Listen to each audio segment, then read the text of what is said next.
আপনি কি খাবেন? লিখে দেবে সকালবেলায়, চা খাও, চায়ের সাথে গোমূত্র খাও। আপনি কি খাবেন? লিখে দেবে দুপুরবেলায়, কি খাবে? গোবরের সাথে কিছু মিশিয়ে খাও।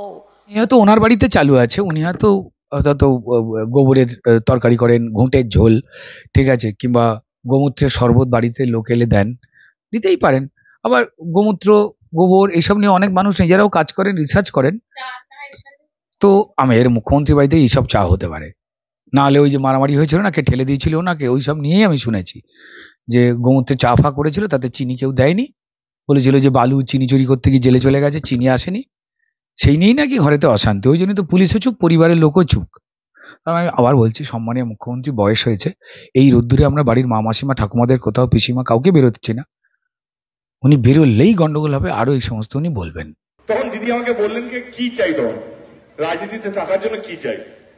আমি বললাম ঘাটাল লোকসভা কেন্দ্রের যে সবচেয়ে বড় সমস্যা হচ্ছে ঘাটালের মাস্টার প্ল্যান। এটা কি বাংলায় বলে, বাংলায় বলবো না, প্রচলিত কথায় বলে মাস্টার ব্লান্ডার। দেব আমাদের ইন্ডাস্ট্রিতে একসঙ্গে কাজ করে, সহ অভিনেতা ভাই। আমি শুধু একটাই কথা বলবো, দেব এর আগে একটা প্রাইভেট চ্যানেলকে ইন্টারভিউ দিয়ে বলেছিল যে যারা লোকসভা কেন্দ্রে রোজ সময় দিতে পারে না তাদের প্রার্থী হওয়া উচিত না, তাই আমি প্রার্থী হবে না, আমার জায়গায় অন্য কোনো যোগ্য লোক প্রার্থী হোক যে সময় দিতে পারবে। আমি বলছি না, দেব বলেছিলেন কোন একটি বড় স্যাটেলাইট চ্যানেল, নিউজ চ্যানেলকে ইন্টারভিউ দেওয়ার সময়। তারপর হঠাৎ করে মমতা বন্দ্যোপাধ্যায় অভিষেক বন্দ্যোপাধ্যায়ের সঙ্গে মিটিং করলেন, মিটিং থেকে বেরিয়ে এসে হঠাৎ Ghatal master plan, Ghatal master plan, Ghatal master plan করতে করতে বেরিয়ে এলেন। যখন আগে ইন্টারভিউ দিয়েছিলেন রাজনীতি থেকে সরে যাওয়ার জন্য, রাজনীতি নাকি ছেড়ে দেওয়ার জন্য, দেব ভাই কিন্তু একবারও তার মনে পড়েনি ঘাটাল মাস্টার প্ল্যান বলে, ঘাটাল মাস্টার প্ল্যান বলে কোনো প্ল্যান আছে। কিন্তু যেই মমতা বন্দ্যোপাধ্যায় অভিষেক বন্দ্যোপাধ্যায়ের সঙ্গে মিটিং করে ফেললেন, সঙ্গে সঙ্গে ঘাটাল মাস্টার প্ল্যান মনে পড়ে গেল, আর সঙ্গে সঙ্গে বলা শুরু করে দিল। এই গরিব সরকার, যার পয়সা নেই, যে মুখ্যমন্ত্রী নিজে দাঁড়িয়ে প্রশাসনিক সভায় তার দলের লোকজনদের বলে, নাই তুই চুপ চুপ চুপ চুপ চুপ চুপ, একটা টাকা নাই, টাকা যাইবে না। সবাই জানে যে তিনি রাস্তায় বসে থাকা যে ছেলে মেয়েগুলো যাদের চাকরি তৃণমূল চুরি করে নিয়েছে, 10-15 লক্ষ টাকা দিয়ে নেতারা বিক্রি করেছে, তাদের আসলে চাকরি দিতে পারছে না এই রাজ্য সরকার। কারণ আমাদের রাজ্যে শিল্প নেই, কারণ বোমাবাজি তোলাবাজির জন্য, আর শিল্প নেই বলে আমাদের আজকে রোজগার নেই। এই রাজ্যের সরকার বেসিক্যালি মধু মাতালের সরকার, কারণ মদ খাইয়ে লোককে মাতাল করে সেখান থেকে পয়সা ইনকাম করে, মদ ব্যবসা করে আমাদের এই রাজ্যের সরকার, এ সবাই জানে। তো ফলত রোজগারটা নেই, রোজগার নেই বলেই পরিষ্কার কনস্টেবলদের চাকরি দিতে পারছে না যারা পাশ করে বসে আছে, যে ছেলে মেয়েগুলো ধর্ণা দিয়ে বসে আছে তাদের সঙ্গে মিথ্যে কথা বলছে প্রাপ্তবয়স্ককে দিয়ে। এবার মাস্টার প্ল্যানের টাকা কে দেবে, কি করে দেবে? যে মমতা বন্দ্যোপাধ্যায় চাকরি দিতে পারছে না লোকজনকে, নিজেরই প্রশাসনিক সভায় নিজের দলেরই এমএলএ এমপি জেলা পরিষদের লোকজনকে ধমকাচ্ছে টাকা নেই টাকা নেই টাকা নেই বলে, কারুরই মাইনে বাড়াতে পারছে না, এ রাজ্যে শিল্প নেই, ইনকাম নেই, খেলা মেলা সব শেষ করে দিচ্ছেন, বললেই হলো ঘাটাল মাস্টার প্ল্যান। 300 না 400 কোটি কত টাকার একটা প্রজেক্ট ওটা রয়েছে, উঠে চলে যাচ্ছে, মানে লোকে বুঝতে পেরেছে যে মিথ্যে কথা বলছে দেব। দেব ভাইকে বলবো যে পরিষ্কার এই সমস্ত আজে বাজে কথাবার্তা না বলে তার টনিক, প্রজাপতি, এই সমস্ত গাল গল্পের যে সিনেমা, যেগুলো অসম্ভব রকম মানুষ পছন্দ করেছিল, স্বপ্নের সিনেমা যেগুলো বাস্তব নয়, তার যারা চিত্রনাট্য এবং ডায়লগ লিখে দিয়েছিল তারা যেন ওনার দেব ভাইয়ের ডায়লগ লিখে দেয়। এই তো কদিন আগেই পরিষ্কার টাকা পয়সা পাঠিয়েছে, সেটা তো ফলো করে পরিষ্কার নিজেরা বললেন যে মাথা নামালো কেন্দ্র সরকার, এই সমস্ত বললেন। কেন্দ্র সরকার প্রত্যেকটা রাজ্যকে যেরাম টাকা দেওয়া সেরাম দেয়, এবং বেশ কিছু ক্ষেত্রে পরিষ্কার আগে যে টাকা পাঠালাম সেই টাকা আপনি কোথায় কোথায় কার কাছে খরচ করেছেন সেই হিসেবটা পাঠান, তারপর নেক্সট টাকা পাঠাবো, এটাই নিয়ম। এটা মামার বাড়ির টাকা নয় যে চাইলেই দেবে, জনগণের ট্যাক্সের টাকা। এবার সেই হিসেবের টাকাটা তারা এতটাই চুরি করেছে, সঠিকভাবে পাঠাতে পারছে না বলে তারা পরিষ্কার টাকা পুরোটা পাচ্ছে না, এবং যার জন্য পশ্চিমবঙ্গের মানুষ হেনস্থা হয়ে পড়ছেন। এরা চুরি করেছে কেন? এই যে আবাস যোজনায় যে টাকা গরিব মানুষের জায়গায় যে বাড়ি পেয়েছে তৃণমূলের নেতারা, এত সবাই জানে। জব কাজের টাকা দেব দেব তো বলতে পারছে না। ভালো করে দেখুন, দেব যখন বলেছিল যে রাজনীতি ছেড়ে দেব, রাজনীতি আমার নয়, যারা সময় দিতে পারবে রাজনীতিতে 24 ঘন্টার তাদেরই এই সিটটায় থাকা উচিত। যেমন তার উল্টো দিকে দাঁড়িয়েছে হিরণ, ঠিক আছে, যে রাজনীতির জন্যই কিন্তু সবকিছু ছেড়ে ওখানে পড়ে আছে। এইরাম লোকেরই তো কথা বলেছিল তার দলের হয়ে দাঁড়াবার জন্য দেব। তখন তো দেবের তো মনে পড়েনি ঘাটাল মাস্টার প্ল্যান, তখন তো মনে পড়ছিল রাজনীতি ছেড়ে দেবো। তারপর যে মমতা বন্দ্যোপাধ্যায় অভিষেক বন্দ্যোপাধ্যায়ের সঙ্গে কি একটা গুজুর গুজুর ফুচুর ফুচুর হলো, হঠাৎ করে Ghatal master plan, Ghatal master plan শুরু করলো, এবং তারপর উনি অন্য কথা বলতে শুরু করলেন। দেব কিরকম ভাবে মিথ্যে কথা বলবে তৃণমূল দলের নিয়ম অনুযায়ী সে তো আমি জানি না ম্যাডাম, এটা দেব ভাই জানে। তবে দেবকে বলবো এমন মিথ্যে কথা বলুন যেন সেটা প্রজাপতি বা টনিকের সিনেমার মতো আকর্ষণীয় ডায়লগ হয়, যেখানে মানুষ দুচ্ছাই ভাট বকছে এইরকম ভেবে না উঠে চলে যায়। এটা খুব খারাপ হচ্ছে কিন্তু, কারণ তারা জানে যে এটা মিথ্যে কথা বলছেন। দেব দাঁড়িয়েছে যে দল, দেব দাঁড়িয়েছে চোর দলের হয়ে, যারা পশ্চিমবঙ্গের মানুষের সবার লুট করেছে, হিন্দু মুসলমান শিখ খ্রিস্টান সবার লুট করেছে। রাস্তার ধারে যে ছেলে মেয়েগুলো বসে আছে, তার তো কোনো জাত হয় না যারা চাকরি পায়নি, তাই তো সম্প্রদায় হয় না, তারা গরিব, তারা অসহায়, এদের তো কোনো ভাগ হয় না। যে বাচ্চাগুলো পরিষ্কার, যাদের জব কার্ড চুরি গেছে, তৃণমূল চুরি করেছে, যাদের পরিষ্কার জল জীবন মিশনের জন্য বাড়িতে জলের লাইন ঠিক করে যাচ্ছে না, এটা তো তৃণমূল চুরি করেছে। বাচ্চাদের মিড ডে মিল, সেই বাচ্চা তো হিন্দু মুসলমান হয় না। রাস্তায় যে ছেলে মেয়েগুলো বসে আছে, সেখানে যেমন সাবিত্রী বসে আছে, ঠিক তেমনই কিন্তু সাবিনা বসে আছে, যেমন শান্তনু বসে আছে, তেমন সারিফুল বসে আছে, সবারই ক্ষতি করেছে তৃণমূল। আর সেই তৃণমূল দলের প্রার্থী হচ্ছে দেব, যে দল চোর, তো ফলে তো লোকে তো উঠে চলে যাবেই। আমি সংখ্যালঘু ভাই বোনদেরও বলবো, যদি দেখেন স্লোগান দিচ্ছে 17 তারিখ, ওটা ওদের দাঙ্গা করার দিন, আমি মনে করি ওটা মানুষের সম্মানের দিন হোক, ঐক্যের দিন হোক। গালাগালি দিলেও মাথা ঠান্ডা করে আল্লাহর নামে প্রে করবেন, ওদের বিদায় চাইবেন, কিন্তু কেউ কোনো প্ররোচনায় পা দেবেন না। আমাদের শান্তি রক্ষা করতে হবে। ওরা চায় দাঙ্গা করে এনআইএ ঢুকিয়ে দিয়ে ভোটটা যাতে না হয়, আর ভোটটা যাতে ওরা ছাপ্পা মেরে দেয়। আবার একটা দাঙ্গা শুরুর চেষ্টা করছে তৃণমূল নেত্রী মমতা বন্দ্যোপাধ্যায়। প্রত্যেকবার রামনবমী এলে সংখ্যালঘু ভোটটাকে ভুল বুঝিয়ে ঠকিয়ে নিজের পকেটে পড়বার জন্য, এবং পরিষ্কার হিন্দু মুসলিম মৈত্রী যাতে নষ্ট হয়, সে কারণে বেশ কিছু মাথা গরম করা যে আমাদের মুসলিম সম্প্রদায়ের ভাই রয়েছে, তাদের মাথায় এরম করে উনি খোঁচান। মুসলিম সমাজ একটা বড়ভাবে ওনাকে ঝটকা দেবে, এটার জন্য উনি তৈরি থাকুন। এটা করে হিন্দু মুসলিম সম্পর্কটাকে পশ্চিমবঙ্গে নষ্ট করছেন তৃণমূল নেত্রী মমতা বন্দ্যোপাধ্যায়। হ্যাঁ, তো তার মানে উনি আগে থেকে উস্কানি দিচ্ছেন যে মাথা গরম করবার মতো না কিছু হবে, মাথাটাকে গরম করা রেডি রেখে দিন। এই খেলায় আমাদের মুসলিম সম্প্রদায়ের ভাই বোনেরা তারা কিন্তু খেলা বুঝে গেছে, আর এইসব খেলা হবে না। 2019 সালে যখন সিএবি, সিটিজেন অ্যামেন্ডমেন্ট বিল যখন পাস হলো, সেই সময় সংখ্যালঘুদের খেপিয়ে স্টেশন ভাঙচুর, আগুন দেওয়া, পাথর ছোঁড়া ট্রেনে, সেই দৃশ্য সবাই দেখেছে। কিন্তু যখন সিএএ আইন হয়ে গিয়ে পাস হয়ে গেল এই কদিন আগে, ঠিক তখন মুসলিম সম্প্রদায়ের কোনো ভাই বোন তারা কিন্তু কেউ পাথরে হাত দেওয়া দূরের কথা, এইটা নিয়ে বিরাট কোনো চিৎকার চেঁচামেচি করেনি। দু একজন করেছেন যারা তৃণমূলের থেকে যারা মাইনে পায়। বেসিক্যালি মুসলিম সম্প্রদায়ের মানুষ যে শিক্ষিত হচ্ছেন, সচেতন হচ্ছেন, তারা যে সজাগ হয়ে এখন আগের মতো কাকে কান নিয়ে গেল বলে দৌড়চ্ছেন না, এটা প্রমাণিত। তারা ভয় পেয়ে যাচ্ছেন বলে আবার ওই ভোটটাকে নিয়ে জেতবার জন্য সিপিএম এবং তৃণমূল দোকান কাটার মতো তারা নেমে পড়েছে মিথ্যে কথা বলতে, মানুষকে খেপাতে, অশান্তি লাগাতে। মানুষ বোকা নয়, তবে হ্যাঁ, দাঙ্গা যদি কেউ করার চেষ্টা করে থাকে, তার নাম হচ্ছে পশ্চিমবঙ্গের তৃণমূল, এবং সেই তৃণমূলের দাঙ্গাবাজি বন্ধ করবার জন্য ভারতীয় জনতা পার্টি যারা কার্যকর্তা রয়েছে এবং পশ্চিমবঙ্গে যারা শুভবুদ্ধি সম্পন্ন মানুষ রয়েছেন, তারা একাই 100। কারোর ব্যাপারে তো আমি বলতে পারবো না, আমি আমার ব্যাপারে বলতে পারবো। এবং আগের সাংসদ তো কোনোদিন দাবি করেননি যে তিনি ঘরের মেয়ে হতে চান। আমি দাবি যখন করেছি ঘরের মেয়ে হতে চাই, নিশ্চয়ই হয়ে দেখাবো। ভয়ঙ্কর কথা। এত ঘরে যদি ওইরকম মেয়ে হয়ে যায় তাহলে তো বিপদ।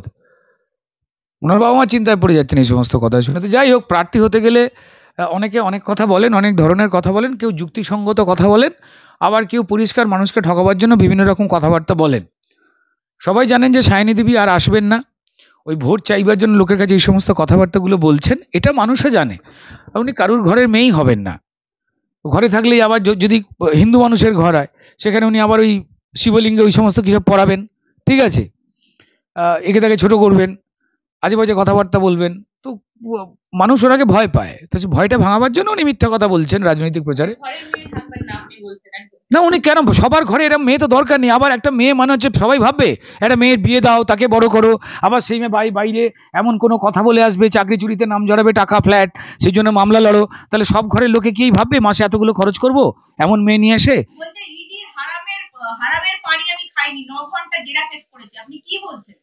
ইডির হ্যাঁ, এই দেখুন, যে কোনো পানি বা জল তো কারুর হারামের হয় না। আর ইডি বা যে কোনো কেন্দ্রীয় সংস্থাকে তৃণমূল ভয় পায়, কারণ তারা কোর্টের নির্দেশে তদন্ত করে এবং তৃণমূলের চোরেদের ধরে। এবার সায়নীর প্রচুর দাদারা এখন জেলে রয়েছেন এবং সায়নীকেও ইডি ডেকে জেরা করেছিল, ঠিক আছে। এর ফলে তোর রাগ হয়েছে, ভেবেছে জলে যদি কিছু মিশিয়ে দেয়, যদি আমার পেট খারাপ হয়ে যায়, এটা ভাবতেও পারে, এটার গণতান্ত্রিক অধিকার, এ সমস্ত ইচ্ছা। আসলে পরিষ্কার উনি লজ্জায় খাননি জল, সেই জন্যই আর কি বাইরে বেরিয়ে সেই সমস্ত কথা বলেন। জল কেন হারাম হয়? জল অক্সিজেন কোনোদিন হারামের হয় না। আবার ওই শিবলিঙ্গে ওই সমস্ত পরানোর মতো করেই উনি ভুল ভাবছেন, এটা ঠিক হচ্ছে না ওনার পক্ষে। আমি বলবো যে মাথা ঠান্ডা করে কথা বলতে, তাহলে বোধহয় উনি কিছু ভদ্র কথা নিশ্চয়ই বলতে পারবেন। আমার মনে হয় যে তৃণমূলের যা যা নেচার সেটাকে দেখেই আয়কর, ইডি এরা দৌড়ে যায়। দেখুন, খেয়াল করে দেখবেন যে খাটের ওপরে বান্ধবী, খাটের নিচে টাকা, এ মানুষ দেখে নিয়েছে। সদ্য পার্থ চট্টোপাধ্যায়ের কল্যাণে তৃণমূলের এই সমস্ত নেচার বেরিয়ে পড়েছে বিভিন্ন জায়গা থেকে আর কি। তারপর দেখতে পাওয়া গেছে যে পুলিশের জিপে করেও নাকি টাকা পয়সা আসে, এইসব শোনা গেছে। এরা যেখানে পাচ্ছে সেখানে বাথরুমে টাকা রাখছে, পকেটে রাখছে, হ্যাঁ, মানে হাওয়াই চটির খাপে ঢুকিয়ে রাখছে। তো ফলত ওরা যে কোনো গাড়িতে করে যেখানে যাতায়াত করলেই টাকা পয়সা নিয়ে চলে যাচ্ছে। আমরা কেন? কপটার তো কোনো দোষ করেনি। কপটার তো একটা যন্ত্র লোহার। অভিষেক ব্যানার্জি কোথায় সার্চ করা হয়েছে? কপটায় তো ছিল না। তো সার্চ করতে গেলে কি ছেড়ে দিয়ে সার্চ করে নাকি কেউ? সার্চ করাটা নিয়মের মধ্যে রয়েছে। নির্বাচন কমিশনের জায়গার তরফ থেকে খবর ছিল, সেই খবরের ভিত্তিতে নির্বাচন কমিশন, অন্য কেউ নয়, নির্বাচন কমিশনের হয়ে গিয়ে আয়কর দপ্তরের লোকেরা পরিষ্কার গেছে। যেভাবে পশ্চিমবঙ্গের বাঙালিরা সবাই জানে যে যেখানে খুশি টাকা পাওয়া যায় তৃণমূল নেতাদের, তা সেটাও শুনেছে নির্বাচন কমিশন, শুনে গেছে। যার সম্পত্তি ক্রোক হয়েছে, বাজেয়াপ্ত হয়েছে, যে মাত্র 2014 সালে রাজনীতিতে এসে রাস্তার ওপরে 50 কোটি টাকার বাড়ি, যিনি নিজেরই ভাবমূর্তি এমন করেছেন, তিনি যেখানে যাবেন সেখানে তো যে কোনো মানুষই চায় চেক করতে, যাতে না মানুষ ওনাকে চেক করতে পারে। অভিষেক বন্দ্যোপাধ্যায় নিজের বাড়ির পাশে দেখবেন শয়ে শয়ে পুলিশ দিয়ে ঘিরে রেখে দিয়েছে বাড়ি। এই থেকেই তো মানুষের সন্দেহ হয়েছে, আর সেই সন্দেহের খবর নির্বাচন কমিশন পেয়েছে। ফলত নির্বাচন কমিশন পরিষ্কার আয়কর দপ্তরকে বলেছে যে দেখো, এরা সবেদিতে চুরি করে, সব জায়গায় তো টাকা পয়সা ছাড়া চলে না, যেগুলো বেআইনি, যা একটুখানি খোঁজ নাও। তাই গেছে, ঠিক আছে। এত কম বয়স, এতগুলো অভিযুক্ত হয়ে, এত কম বয়সে কে বা আদালতে এতবার ছুটে যায় বলুন? এতগুলো 2 নম্বরী কাজের অভিযোগে অভিযুক্ত উনি, ওনার কোম্পানি। আসলে তো একজন ব্যবসায়ী উনি। মাঝে মাঝে রাজনীতির মঞ্চে ওনাকে দেখা যায়। হ্যাঁ, লিপস অ্যান্ড বাউন্স কোম্পানির কি যেন একটা বিরাট বড় কোম্পানি, সেই কোম্পানির এক কাকু, যিনি এমডি নাকি ছিলেন, গলা খারাপ হয়ে গিয়ে বাচ্চাদের বেডে শুয়ে পড়েছিলেন, মমতা পিসি ওনাকে শুয়ে দিয়েছিলেন। যে সে মানুষ। মমতা ব্যানার্জি বলছেন ছাড়ছে না, এরা অভিষেককেও ছাড়ছে না।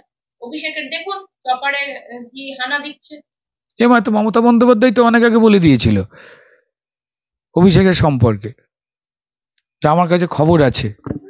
আমার তো উল্টে সন্দেহ হচ্ছে যে অভিষেক বন্দ্যোপাধ্যায়কে ধরিয়ে দেওয়ার কাজে মমতা বন্দ্যোপাধ্যায় হেল্প করছে না তো। কারণ উনি তো এর আগে মনে করে দেখুন 21 জুলাই না কোন মঞ্চ থেকে বলেছিলেন যে অভিষেককেও ছাড়বে না, আমার কাছে খবর আছে, জেলে পোড়ার চেষ্টা করছে।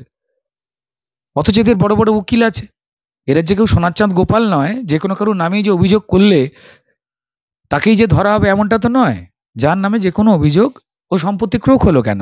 ওনার সম্পত্তি ক্রোক তখনই করা হয় আদালতের নির্দেশে হয়েছে। আদালতের নির্দেশে চলা তদন্তে ইডি সম্পত্তি ক্রোক করেছে, এটা তো ওনার পিসি মনেই জানিয়েছেন। আপনার রোজগার, উনি একজন এমপি ছাড়া, আর উনি হচ্ছেন লিপস অ্যান্ড বাউন্স কোম্পানি, চাকরি চুরি বা অন্যান্য দুর্নীতিতেও যে কোম্পানির নাম জড়িয়েছে অভিষেক বন্দ্যোপাধ্যায়ের কোম্পানি। উনি তো একজন ব্যবসায়ী, মাঝে মাঝে রাজনীতি করেন, মাঝে মাঝে রাজনৈতিক মঞ্চে দেখতে পাওয়া যায়। সবাই তো সবসময় পান না, সবাইকে উনি উত্তরও দেন না। আপনারা এত ভয় পান, আপনারা ড্রাইভার ব্যাপারে এখনো পর্যন্ত প্রার্থী দেন না, আর আপনারা এত বড় বড় কথা বলছেন। আপনারা তার চপার চেক করছেন। চপার মানে হেলিকপ্টার? উড়িয়ে বাবরে, কিসব সব ভাষা! চপার, দেখুন যারা বাঙালিকে চপ করে কাটছে তাদের চপারই তো চেক হবে না। বাঙালিকে যারা পিস পিস করে কাটছে, সেটা হিন্দু হোক আর মুসলমান হোক, সবারই পকেট চপার দিয়ে কেটে পয়সা নিজেরা পকেটে পয়সা দিচ্ছে। ভয় কে কাকে পায়? উনি তো ভয় পান বলে উনি আদালতে ফেস করতে যায়। একবার আদালতে গেছেন, যাতে আদালতে না যেতে হয় সেই জন্য অন্যান্য আদালতে ছুটে ছুটে ওনার দামি দামি কোটি কোটি টাকা লয়ার পাঠান। উনি তৃণমূলের একজন নবনেতা, ঠিক আছে, এর মধ্যে অসুবিধা কোথায় হলো? যদি আপনার নামে ভাই এত অভিযোগ থাকে, হাইকোর্টে সুপ্রিম কোর্টে দৌড়চ্ছেন, কিন্তু সেখান থেকে তো আপনি মুক্তি পাচ্ছেন না কেন? মাথা নত করবেন না উনি। ঠিক, ওর পিসির নামে বলেছে যে জমিদারির কাছে মাথা নত করবেন না। এই পিসি আর ভাইপোর মধ্যে ঝগড়া লেগেছে, আসল গন্ডগোল ওখানে। কে কাকে ফাঁসিয়ে দেবে, কে কত ঝেড়েছে সব বলে দেবে। ওই নিয়ে পারিবারিক অশান্তির মধ্যে বিজেপিকে জড়াবেন না। জনতার গর্জন, যে নাম সবার নাম দিয়েছিল গর্জন সভা, ছেড়ে জনফুস সভা হয়ে গেছে। মাঠ অর্ধেক খালি, তৃণমূলের ছোট বড় মাঝারি কোনো নেতাই আসেনি। তাই তৃণমূলের ডাকায় বিশাল বড় করে বাতেলা করা ওই সভা 10ই মার্চ হয়েছিল। ব্রিগেড অর্ধেক খালি ছিল। ভাই, ওই খালি মাঠে কাদের যাওয়ার কথা ছিল? তৃণমূলের মেজো, ছোট এবং বড় নেতাদের। তারাই বিরক্ত হয়ে এত চুরি দেখেছে, তারা নিজেরাই পৌঁছচ্ছে না লজ্জা পড়ে গিয়ে। সুতরাং ওরাই যে জনবর্জন হয়ে গেছে এ তো সবাই জানে। জনতার গর্জন, আপনাদের বিসর্জন, আপনাদের জনতা তো গর্জন করছে তৃণমূলের চুরির বিরুদ্ধে। এখন যদি কানে তুলে ফুলে গুঁজে থাকে, এই গরমে আবার কানও খারাপ হয়ে গেছে মাথার সঙ্গে সঙ্গে। আমি বলবো ডাবের জল খান। সবকিছু চুরি করেন, ডাবটা কেন চুরি করছেন না? জানি আপনারা কিনবেন না শশা, একটু শশা চুরি করুন কারুর খেতে গিয়ে। আপনারা গরু চুরি করেছেন, সেই গরু চুরি করে বেচবার আগে একটু গরুর দুধ দুইয়ে সেটাকে দই বানান, টক দই খান। চুরি সব করছেন, এইগুলো চুরি করে খান, দেখেন মাথা ঠান্ডা থাকবে, ভুল বকবেন না, মানুষের হাতেও আপনারা আদর খাওয়ার শিকার হবেন না। বলছি শতাব্দী রায় বলছেন রাস্তার কথা যদি ডায়লগ যদি শুনতে চাইবেন সিনেমার, তাহলে একদম রাস্তার কথা বলবেন না, জলের কথা বলবেন না, কারেন্টের কথা বলবেন না। তাহলে মানুষ কিসের কথা বলবে? মানুষ তো একটা সরকারকে চায়, যে কোনো রাজনৈতিক দলের সেই সরকারকে চায় যে সরকার রাস্তা, জল, বিদ্যুৎ, বাড়ি এগুলো ঠিক করে দেবে। কেন্দ্র সরকার কোটি কোটি টাকা পাঠিয়েছে, সেই টাকা শতাব্দী রায়ের দল চুরি করেছে। শতাব্দী দেবী তার ভাগ পেয়েছেন কিনা জানি না, কারণ আগে তো ভাগ সব অনুব্রত মণ্ডল নিয়ে নিতেন।